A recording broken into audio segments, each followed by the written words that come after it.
bizning teatr san'atini yaratuvchi bolalarimiz bek ko'p. Biz bu proyektda qatnashishga tilaymiz.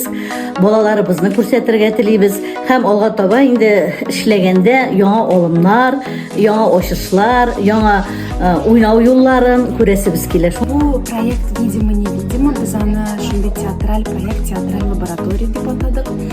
Aning tub maqsadi ularga borib, shunday yosh o'smirlar, bolalar bilan ishlab, zamoncha formalarda ham shu azir eskizlarni, azir spektakllarni Qozonga olib kelib, Qozon tomoshabisina da ko'rsatirgan.